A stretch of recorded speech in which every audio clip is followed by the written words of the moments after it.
অভ্যুত্থানে 10 মাস পার হলেও বাংলাদেশে এখনো রাজনৈতিক অস্থিরতা কমেনি, বরং বেড়েছে। আওয়ামী সরকার পতনের পর থেকেই শুরু হয়েছে নির্বাচন মাঠের লড়াই।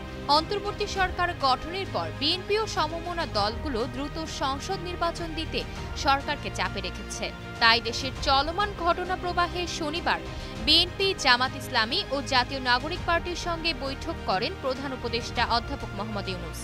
এই বৈঠকে দেশের চলমান রাজনৈতিক পরিস্থিতি ও নির্বাচন নিয়ে আলোচনার পাশাপাশি তাদের দাবি উপস্থাপনের কথাও জানিয়েছেন রাজনৈতিক দলগুলো।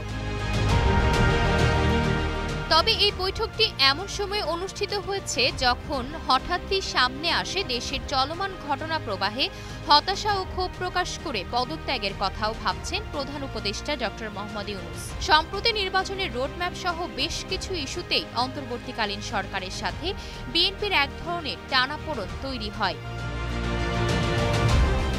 এ বিষয়ে প্রধান উপদেষ্টার বাসভবন ও রাষ্ট্রীয় অতিথি ভবন যমুনায় বৈঠকের পর বিএনপি প্রতিনিধিরা বলেছেন, বিএনপি কখনোই প্রধান উপদেষ্টার পদত্যাগ চায়নি। তারা জানান, নিরাপত্তা উপদেষ্টা ও 2 ছাত্র উপদেষ্টাকে বাদ দেওয়ার জন্য বৈঠকে তারা লিখিত বক্তব্য জমা দিয়েছেন।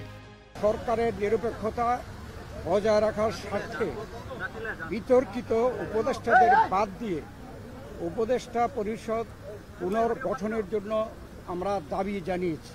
এদিকে নির্বাচনের আগেই বিচারিক প্রক্রিয়া দৃশ্যমান করার দাবি জানিয়েছে বাংলাদেশ জামায়াতে ইসলামী। জামায়াতে ইসলামীর আমির শফিকুর রহমান প্রধান উপদেষ্টার সাথে বৈঠকের পর বলেছেন, জনগণের ভোগান্তি না হয় এমন সময়ে নির্বাচন হওয়া উচিত এবং নির্বাচনের আগেই সংস্কার ও দৃশ্যমান বিচারের কিছু প্রক্রিয়া জনগণের সামনে আসতে হবে।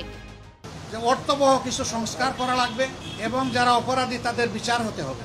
এই সংস্কার এবং বিচারের মধ্য দিয়েই একটা অর্থবহ নির্বাচন হবে, যেই নির্বাচনে সমতল মাঠ থাকবে। নির্বাচনে যারা অংশগ্রহণ করবেন তাদেরকে কোনো ধরনের ষড়যন্ত্রের মুখোমুখি হতে হবে না।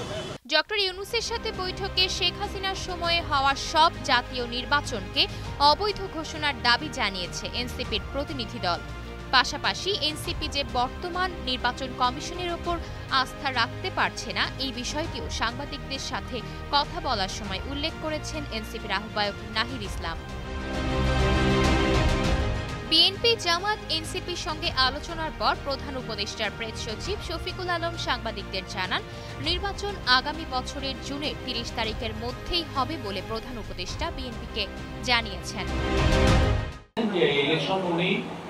ডিসেম্বর থেকে জুনের মধ্যে করবেন। উনি বলেছেন যে উনি জুন 30 কাট অফ টাইম, এর ওই পারে যাবে না। উনি এক কথার মানুষ, উনি যেটা বলেন সেই কথাটা উনি রাখবেন। আয়েশা অর্থী, নিউজ ডেস্ক, গ্লোবাল টেলিভিশন।